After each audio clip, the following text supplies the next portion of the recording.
If you're keeping track, it's day 2 of Goldman Sachs' Communacopia conference in San Francisco. Top executives joining throughout the day. One of them is AT&T CEO John Stankey, and he joins us now. This on the heels, of course, of Apple's new iPhone release and his company's own announcement of a fiber expansion deal. John, it's good to see you. It's been a while. Sorry we're not together in person, but thank you for being here. Good morning, David. Thanks for having me on. My pleasure. If we can, let's start with Apple, because obviously I would assume, like many, you've only seen the recent features very quickly.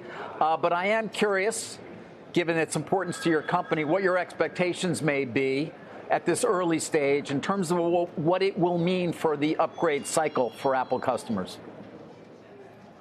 Well, I think ultimately the consumer is going to drive the decision making on what the upgrade cycle is, and you've obviously been discussing it all morning, having some viewpoints of what the pros and cons are. My intuition is this isn't going to be kind of what I would call a major cycle as we see the 5G, 4G kind of dynamics and volumes. I think it's going to be meaningful, but I'd be surprised if it hits that level. Could be wrong. Ultimately, the consumer will understand what they want to do with it. My sense is, frankly, that we're ready either way it goes. I was looking at the offers in our industry that popped up yesterday after the announcement. They look pretty similar to last year. So I'm not expecting this thing is going to go crazy, but if it does, we'll be ready to go. Yeah, I want to ask you about that. It's funny, John, you and I talked a year ago in person at this very conference, of course, also Apple coming out with a new phone then. You, at the time, talked about, these things get very expensive, and the consumer, at least from your viewpoint, and I look back, might be hesitant. They kept the price the same. I don't know if you think that that's going to in any way bring people more, to the fore in terms of perhaps considering an upgrade. Well, I think it was smart that they kept the price the same. Obviously, they are expensive. It's a significant investment. But as we talked about last year, I think there's other things that are driving how long consumers are choosing to hold on to their devices. You discussed the fact that the changes sometimes are a little bit more incremental.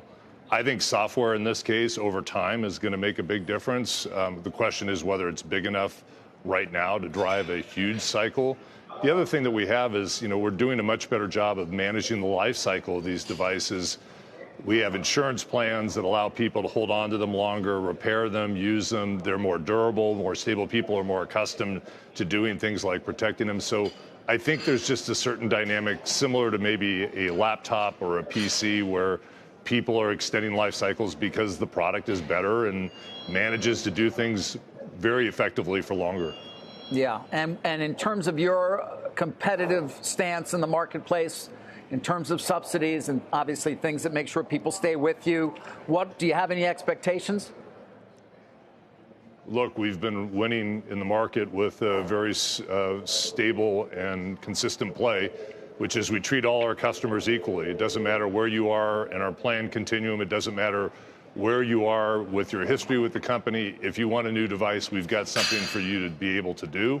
And plus, if you'd like to come over and work on America's largest network and be part of the AT&T family and take advantage of opportunities, for example, to bundle fiber with wireless, which is a new dynamic of one of the offers we have in the market this year, we'd love to have you come in, and we have incredibly effective and competitive prices to do that.